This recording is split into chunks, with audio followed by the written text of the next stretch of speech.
everybody, welcome back to another video. Hope you guys been enjoying the content channel as of late. Strap yourselves in because this is going to be a long video, guarantee it. Because I have something interesting that I want to do. We talked a little bit about DC.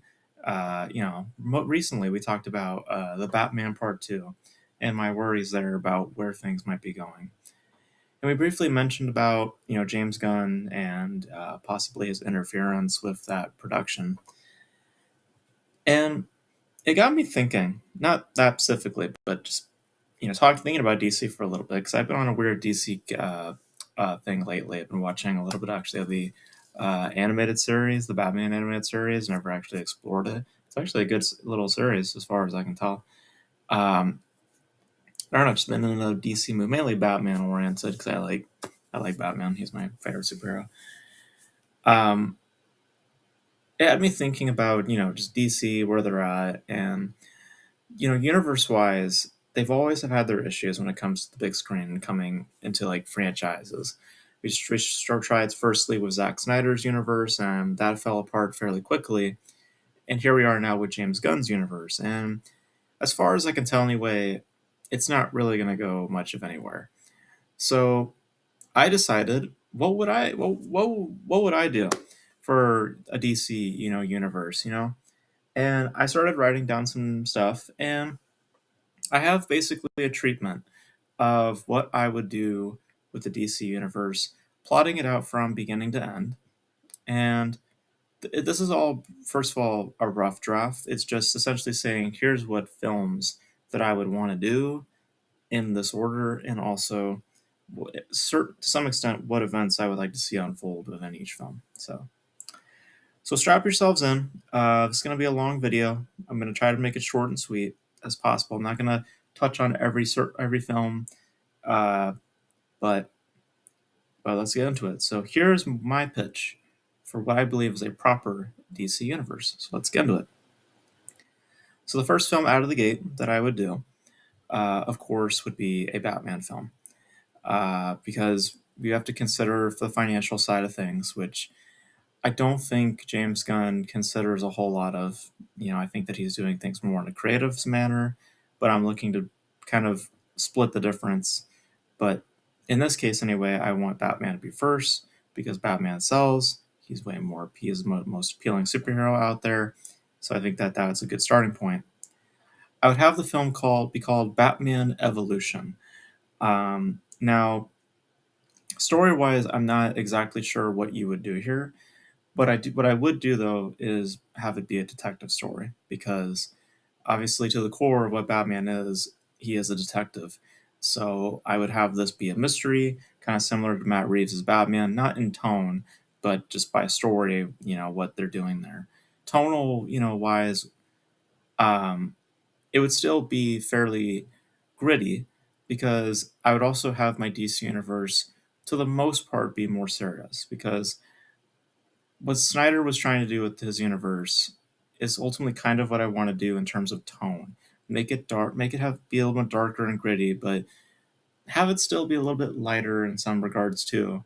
You know, kind of in some ways what the Marvel universe does, but not to the extent of what James Gunn does, which feels like a copy and paste.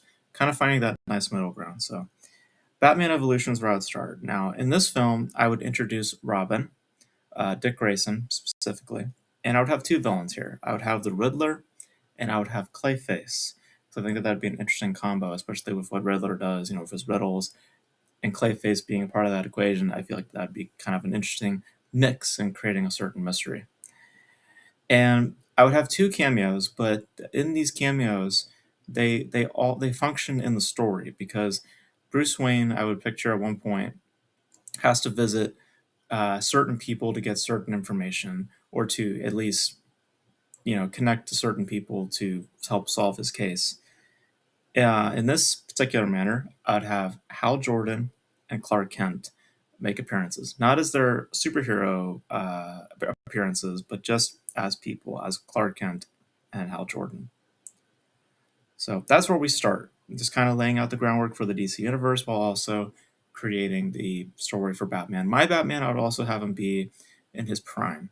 I would have him be around his 40s. He's not like, a young dude. He's not an old dude. He's in his prime. He's at his peak when we see him in this movie. My second film out the gate, I would have be Wonder Woman. Now, this story, I actually have a little more meat to because Wonder Woman is very much so the Captain America of the universe.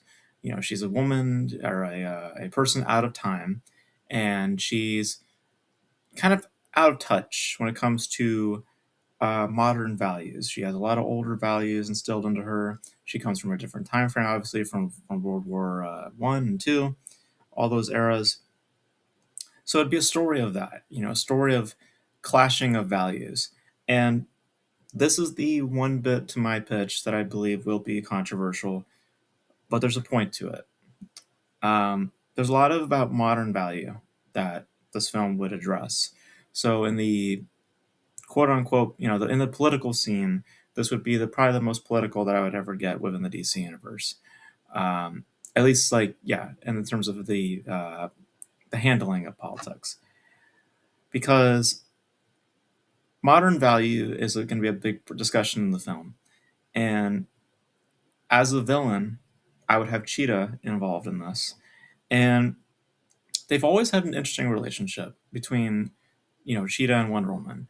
Cheetah, of course, would be a younger woman, would be somewhere within her like late 20s and stuff like that. Where Wonder Woman, of course, is like hundreds of years old, but she has that appearance of like a 30, mid 30s type of person. So they have these, discussions back and forth about what modern value and older values and trying to find that middle ground. And in that, they actually strike up a bond that turns romantic. And I would have Wonder Woman actually become something of an in between in terms of modern and older value. She'd be bisexual. And I think that in that framework of what we're talking about, older and modern value, her learning to take on some new values while also recognizing her older values, something in the vein of what we're representing in the relationship between Cheetah and Wonder Woman. I feel like that there's something there that could be interesting in terms of providing a different layering to the character, because outside of her being a person out of time, she doesn't really have a whole lot to her as a character. So that's how I would frame it. And then of course the relationship would turn sour because eventually Cheetah has to be a villain. So that's how I would frame it, and that's how I would go about doing a Wonder Woman film. And this would be done in the modern day, obviously.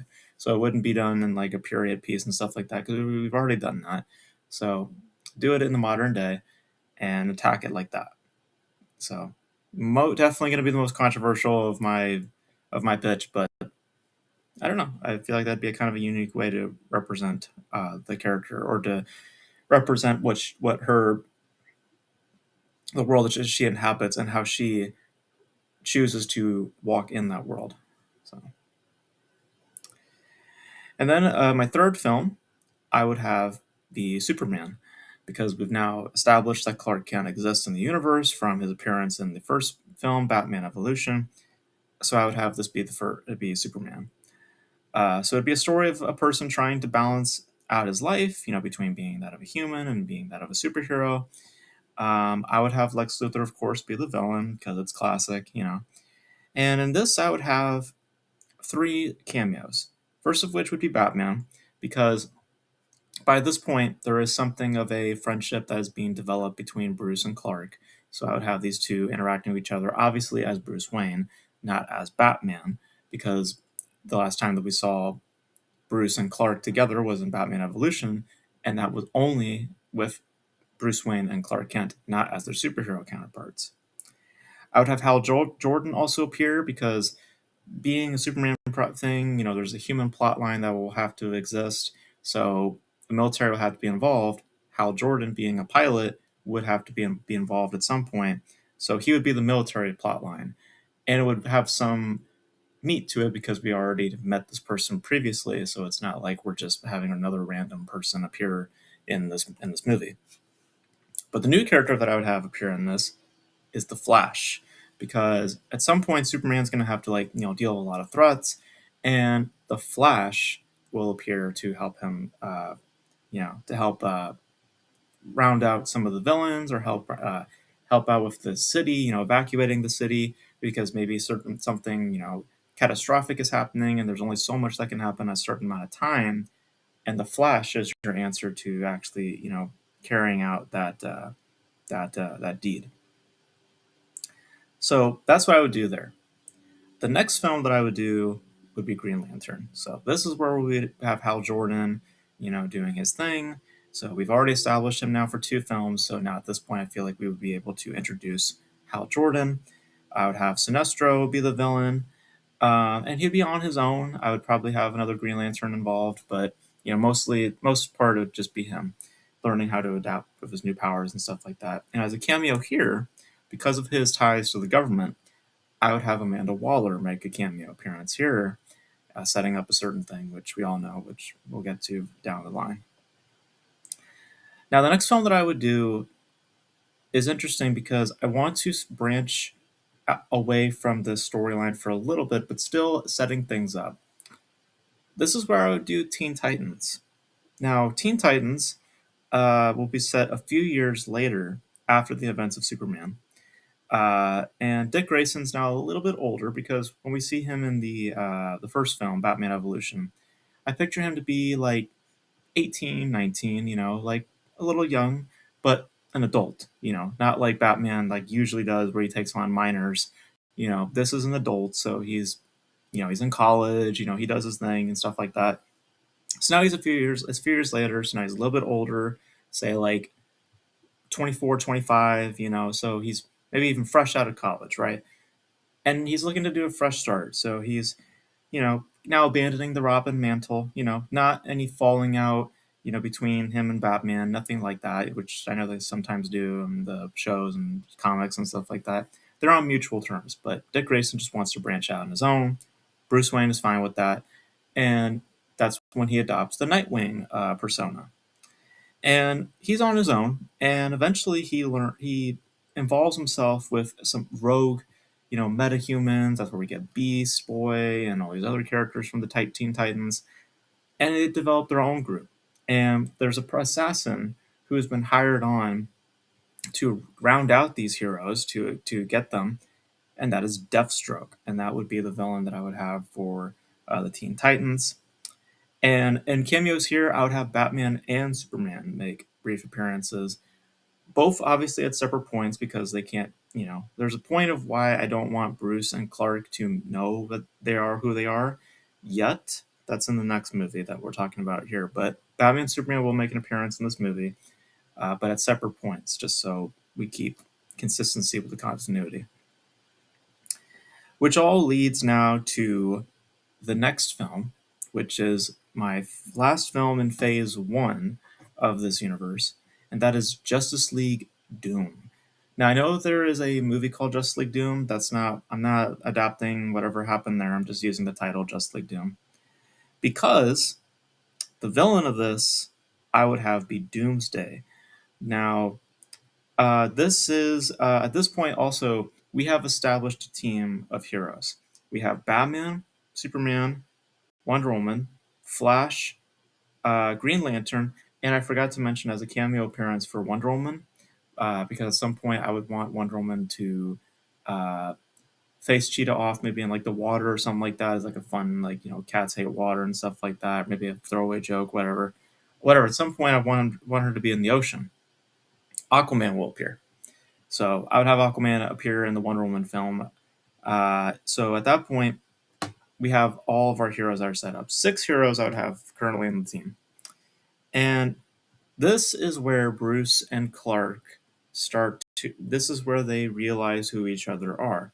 So they've known each other now for a few years. They've hung out, but what Clark finds out is that first of all, that Bruce knew that Clark was Superman for a couple of years now, and second, that he mainly is hanging out with him because of him knowing that he is Superman.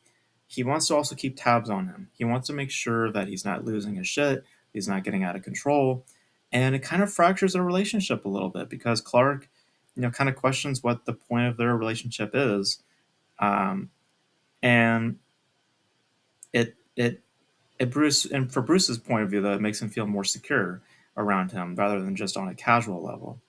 But as the movie plays on, as we see events unfold, Bruce comes to see Clark as a genuine person, not just as the alien. He sees him as a genuine person, and I would pull the card, and there's a point to it. I would pull the death of Superman on this specific movie. I know Batman vs Superman pulled that card with very similar beats, but there's a point to why I'm pulling it out, and you'll see down the line, how that plays out. But we end the phase one with Superman's death. The Justice League is formed. The Teen Titans are involved as well. I would have them maybe doing like maybe smaller, because the Teen Titans, I wouldn't have them be on the same scale as the Justice League. Think of like the Defenders, right? I would think of them as like that street level type of heroes. So maybe they're helping, on a smaller level, helping with, street level stuff, while the Justice League deal with cause bigger threats like Doomsday and stuff like that. So now let's get into phase two. So phase two, as we started off the universe with a Batman film, I would once again start off with another Batman movie, except this time we have a new Robin in the mix, or at least we did for a short minute, and that is Jason Todd. So I would be doing the Under the Red Hood storyline, or as in the comics, I think it's a Death in the Family, but I would call it Batman Under the Red Hood. The story would take place a few years from Justice League Doom, so a couple of years after that. And this is a story about grief and regrets, which in my Batman would be a running idea through this universe because it's true to the character. I mean, as much as he is a detective, he is also a character that is always in mourning, always in grief. And in this point in time, Batman has taken on the death of Superman really personally because of how he treated him, because how much he was kind of not against him, but was not really supporting him. It put them at odds, and he didn't really see him as a value as a person. So he's regretting that. He's regretting his actions, and he feels responsible in some ways for his death. He also has personal regrets about Dick Grayson, even though they did leave on good terms. There is still that hole, in his life, and still needing to find a way to exist, as a person.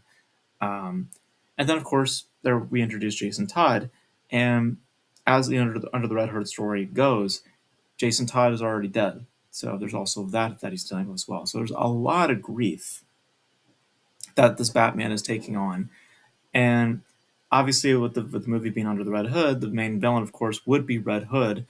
I would also have Joker and Harley Quinn participate as well because of the story they're involved in it to a certain extent.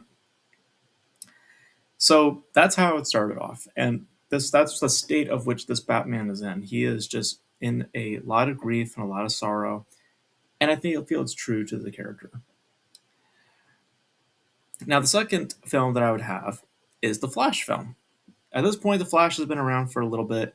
We saw him in Superman, we saw him in the Justice League movie, so we've seen him a few times. So now I feel it is proper for him to have his own film, and uh, the villains that I would have here would be King Shark and Deadshot.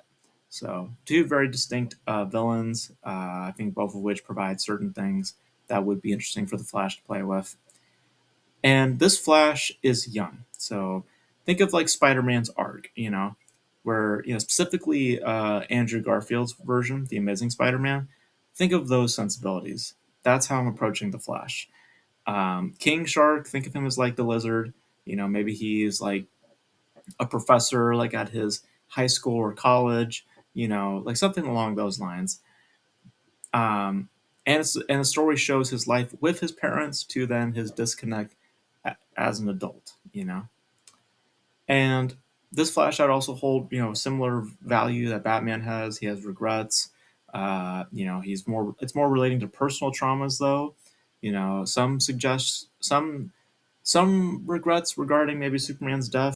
Because of his ability. He feels maybe he could have done something, but more or less, but his personal trauma, his family, stuff that has happened there. And as a cameo appearance, this is where I would introduce Cyborg, because if this Flash is going to be in like college or in high school, well, probably in college, we would have Cyborg be a part of this, because Cyborg, at least he had like a football career or something like that in college. So I would have that storyline at least be a part or as a background element to the Flash. So then the third film, this is where we do the Aquaman film. So Aquaman doing his thing underwater. I don't really have a whole lot here in terms of notes what I would do for Aquaman, because to be honest with you, I don't know a whole lot about Aquaman as a character. But I would have Wonder Woman appear in this, similar to how he had a cameo in Wonder Woman's film. I would then have her have a cameo in Aquaman's film. That way, we can start building some kind of relationship between these two, and that will also play into a certain film down the line, which we'll get to soon. My fourth film I would have be the Cyborg movie. This is where we would have Cyborg's own film, and kind of similar to RoboCop in a way. He's dealing with the cybernetic parts of him, while also the human sides of him, trying to figure out where he belongs. I would have the Flash make a cameo here, obviously, because Flash and Cyborg would have made a relationship of some kind in the Flash film. And then I would have Batman appear, because Cyborg is actually going to become very, very important, because now we're entering the last film in the phase 2, which is Justice League Rise. And this is where the story finds the team now with Cyborg fighting against Brainiac. So Brainiac I would have be the villain here. And with Cyborg's help, they have discovered a way to bring back Superman. Because Cyborg is the key here, because Cyborg is Cyborg, has, all this intellect, he has all this data, he has such knowledge about so many things, also with alien technology, because, he's part of, depending on what you read, he becomes like a boombox and stuff like that. So, or he was, a part of the dark side stuff, the boom boxes, whatever they're called, boom tubes, whatever like the hell they're called. He would have such a understanding of that stuff, and because of that, he is able to help bring back Superman, and the Justice League is now complete now with Superman and Cyborg being now fully integrated into the team.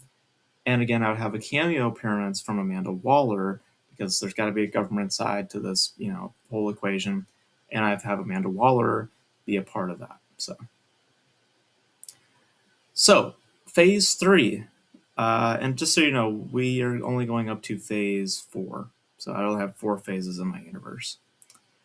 So phase 3, we would start off with a film called Superman Legacy. So I would be using the title that James Gunn originally was going to use for his his feature on Superman.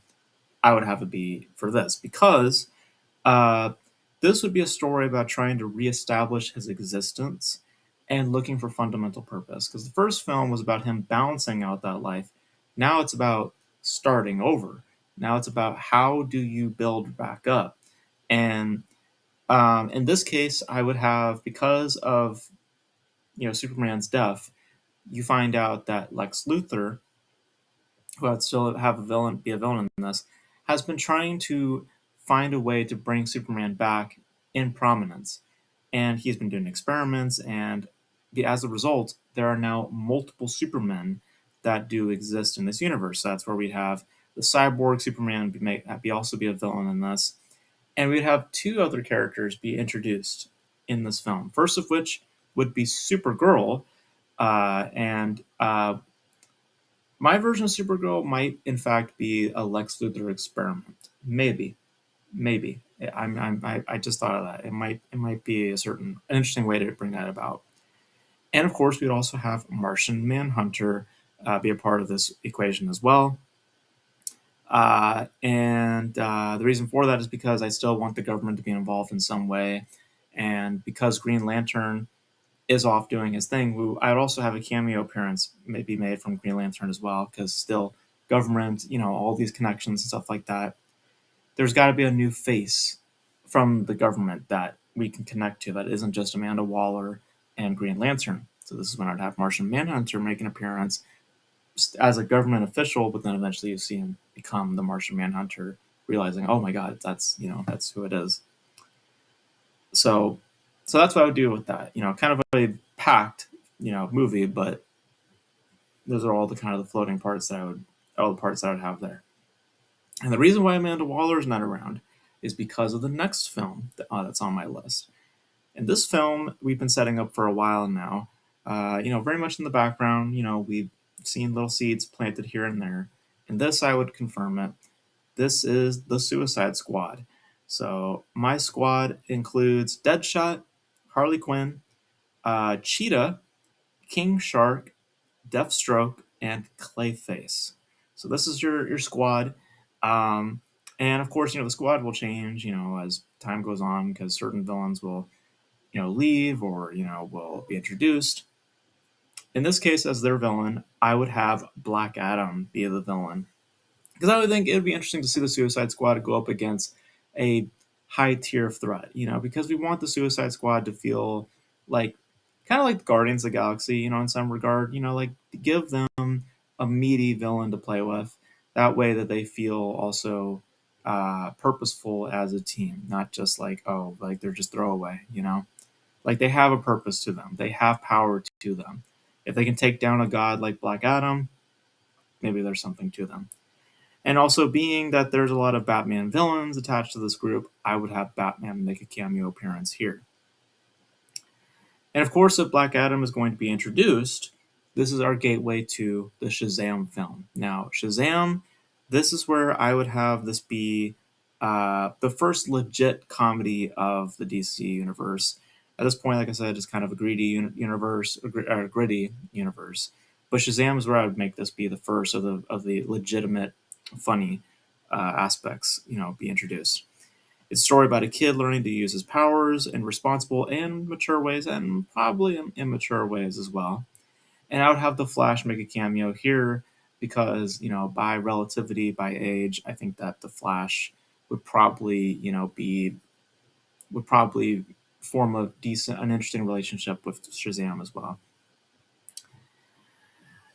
And then we get to the sequel to Green Lantern, which is Green Lantern Corps. Now, this story is about Green Lantern learning to cooperate with others because, for the most part, he's been independent. He obviously works with the Justice League, but when he's on his own, he is on his own. And this story is about introducing other Green Lanterns like John Stewart, amongst other people here and there. And this is where two things happen. So, first of which, we will be introducing Green Arrow because I think that there's kind of an interesting parallel between the two characters, not because they're green, but I think that there's like an interesting camaraderie that comes between those two characters. And this is where I would first introduce the idea of Darkseid. Now, Darkseid, of course, is the Thanos of the DC universe. That's how we're going to play him up as. But I would wait late in the game to introduce him because it doesn't feel important in the others' entries to have him introduced. It just feels like a throwaway element at that point. This is where it becomes important, and this is where I would have a Darkseid first introduced into the DC universe through the Green Lantern Corps, and appropriately so because he is a threat, an otherworldly threat. So appropriately so, Green Lantern should be the place where you find out about that specific being. And to cap off phase 3, this is where I would do Batman versus Superman. So their relationship has not been stabilized. Superman has returned, but Superman still has issues with Bruce. He still doesn't have, they're still not on the best of terms, even though, Bruce has ultimately come around to some regard after going through what he's gone through. There's still a little bit of tension between the two. And it's now flared up now because there is questions regarding the Justice League, how they should be functioning. This is kind of in my way, my version of Civil War. Marvel's Civil War. I would have that extended over here because it's about what does the Justice League do, what is their jurisdiction, how do they function, and ultimately, uh, to the core of the team, what is it that the Justice League represents, and what is it that they should be doing. This is where it becomes a divide between Batman and Superman and amongst the team. And I would not have Green Lantern involved in this because of what's happening in the Green Lantern core film, him finding out about Darkseid and stuff like that. I would not have him involved in this. Um, so yeah, so I would have this be ultimately a story about, this personal and political motivations intertwining, and how that ultimately tears the team down and puts them at odds at each other. Now, as a result of all the events that take place in Batman vs Superman, the Justice League is divided, and two very important things happen. First of which is that the Justice League remains now under Superman's leadership, and Batman will leave the team because he doesn't see himself as important anymore in the team, and more importantly, Batman's grief is what is ultimately has been pushing him in the ways that he's been operating in this movie, and he comes to realize that. He realizes he's been emotionally, charged. He has not been, realizing how he's been operating, and as a result of all this, because of how he is feeling emotionally and how that's been dictating his actions, he decides to formally retire as Batman. And he lets himself, just kind of rest because he realizes that his grief and his regrets have pitted him against a genuine friend, that of Superman, a friend of which that had died and came back to life. There's all that. It just it puts him to where it's like, you know what, I need to take a minute. I need to step back, and thus I have to retire from this part of my life. Superman will also become less of himself after committing, you know, uh, a great act of violence because in this movie I really want them to be pushed to their limits. I really want both of them to do things to each other that would really jeopardize their relationships and create a gray area within these characters, within how you watch them, because at this by this point, they're heroes, they're good going type of characters. But in this, I want things to go in a different direction where you see maybe these people have a dark side to them, maybe there's something to them that they're holding back. And in this case, Superman is not a person to be tested because he commits a great act of violence out of a point of vulnerability, and that is he rips off Green Arrow's arm. And of course, if you know your comics, you know where that leads to. But obviously, Green Arrow also leaves the team because of that happening to him. But it sets things up in a very specific way for the Justice League and for the characters in general because of how they react and are pitted against each other in this specific scenario.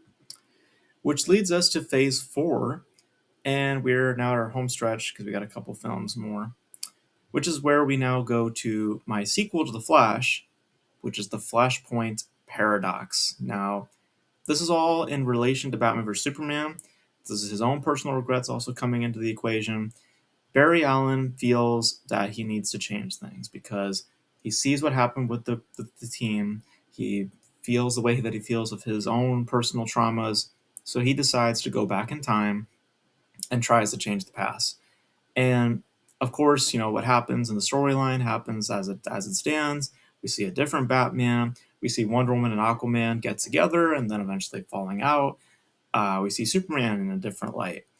But it's a story about confronting trauma and one's past. And the story, I would have combined elements of both Flashpoint and Injustice, because maybe Superman is actually a dictator at some in the story. Maybe this and that happens. And of course, of all this, I would have the villain be Reverse Flash because of his relations to Flash's own personal trauma, and I would have a cameo appearance uh, uh, from uh, from I'd probably Superman. I was gonna say Batman, but Batman at this point is retired, so I would not have him involved. So I'd probably have Superman make a cameo in relation to what will probably transpire with combining the Injustice storyline with Flashpoint, Superman having a cameo here, I think would be interesting. And to see where his head is at after the events of Batman vs Superman, to get a little peek of that, I feel like would be also interesting. But in the storyline, I would have a twist. The twist is that Flash does not end up back where he's supposed to be. He is now stuck in a different timeline, now leaving the Justice League without him and the Batman, because Batman's now retired. The Flash is now off in a different timeline. So the Justice League is now left to a few members, and they're about to lose another member in the form of Cyborg, because my next film is Teen Titans 2, Teen Titans Uprising. In this film, I would have new members joining the team, that being Cyborg and Raven. Because Cyborg, seeing how things are with the team of Justice League, he doesn't feel as involved. He doesn't feel like there's much of a purpose now, because now Flash is gone. So now he doesn't really have that other person to really interact with. So now he goes hang out with the Teen Titans. And Raven is now introduced into this as well. I would have Trigon be the villain, and as a cameo appearance, and this is directly leading to his film, I would have Constantine involved in this, because if we're going to have sorcery type of characters introduced to this, I would have Constantine be a main player, or be a cameo appearance here, to where we introduce him to his film, and that's the next film, of course, Constantine. And in his film, it would basically be like a Doctor Strange type of deal. But as a cameo appearance here, I would have Superman involved, because Superman may or may not need him some point down the line, because of a impending threat that is on the horizon. So now this is where we get back to Batman, and this is where I would have the storyline of The Dark Knight Returns. So this is where The Dark Knight Returns would come into play. It wouldn't be exactly, of course, 1-to-1, but I would have it be, a lot similar to The Dark Knight Returns. Years have passed now. Bruce is older. He's not the same as he once was. He's alone. He's isolated. Now, there's one very important thing that I have set up in Batman Under the Red Hood. Something that I briefly, I forgot to bring it up, but it's something that I've introduced in Under the Red Hood, which is the introduction of Talia al Ghul. So we get to see her, and we see that there's a little bit of a relationship between these two. Maybe they get intimate at one point, but they clearly have something there. Catwoman, I won't introduce. I don't really know if she's really I like her, but I don't know if I would have that be my way of of dealing with Bruce when it comes to having a significant other. I would have Talia al Ghul, and she's established in Under the Red Hood. So then she comes back into The Dark Knight Returns, and now it's a few years later, and she now has a child, and that child, of course, is Damian Wayne. So so he now has to raise a son, and she feels, of course, that if you recognize, some of the lore that I'm pulling from, that movie, Son of Batman, kind of similar like that, where she feels that Bruce is better to take care of her child rather than her, because she has ties to, the League of Assassins, assassin group. So instead of having him formally become Robin right away, Bruce decides to show his son a way of life he never knew about, something about peace and love. But Damian is Bruce's son, so he's arrogant, he's stubborn, he's determined to lead life on the streets because of his past, leading with, being with assassins. So, and there's a bitterness in this relationship, because Damian is wished that Bruce was around, kind of viewing him as like a deadbeat father. Because I would have Damian be older. He's I would say 19, where Bruce now is probably pushing it towards his 60s. But because of, Damian getting involved on the streets and having to do this and that, this forces him to come out of hiding and to return as the Cape Crusader to keep his son out of harm's way. And of course, if Talia al Ghul, or no, well, maybe, if Talia al Ghul also a part of it, I would either have the League of Assassins be a part of the storyline, or I would have the Court of Owls be a part of it. One of those two I would want to play with. And ultimately, this would be a story of acceptance and forgiveness, because this Batman has been through a lot. He's been through a lot of regret, he's been through a lot of personal turmoil. With his son a part of the equation, and ultimately what the bond means to them, this would be his way of pushing through that grief and through that trauma and finding his way towards acceptance and forgiveness. Which leads to the finale of my universe, which is, of course, two Justice League films. This is my, Infinity War and Endgame. So, first of which, of course, we have Justice League War. This is an all-out war. This is, of course, this is all out war. This is all out war with Darkseid. And Darkseid, again, I would have planted through, like little cameo or little end credit scenes here and there. But the first of which we actually truly get to know about him or see him is in the Green Lantern Corps. So from there, get little sprinkles of little end credit scenes here and there to us finally seeing him, meeting him. And all out war, and we have all the teams assembled. We have Justice League, the Teen Titans, the Suicide Squad. Everybody's up in here, and they're doing their best to defend the Earth, but it ends in tragedy. Darkseid eventually, lays waste to the Earth. The Justice League retreat thanks to Constantine. Then they pull, they transfer. They go to a different universe, and the one that they happen to fall into is the one with the Flash, and that's where the Flash has been now for the past couple of years. He's a little bit older now, and we have multiple deaths. I would have Nightwing get killed off. I would have Supergirl get killed off. Shazam, I would have him killed off. Aquaman, Martian Manhunter, and Cheetah. And the reason why these specific deaths is because it hits specific characters because of their relationships. Batman, of course, Nightwing, Superman, Supergirl, the Flash, or Cyborg with Shazam, Martian Manhunter with Superman, also Aquaman just generally with the team, and Cheetah, of course, with Wonder Woman, because of their personal ties together. So, which all leads to my last film and my pitch to the universe in general, which is Justice League Resurrection. Now, this is basically their endgame, Avengers Endgame. So, the team now that we have right now is Batman, Superman, Wonder Woman, Green Lantern, The Flash, Constantine. Green Arrow would still exist in this universe. He's one-handed, but maybe I'd have him have a robot hand at this point, thanks to either Bruce or the Justice League. Suicide Squad and what is left of the Teen Titans would also still exist as well.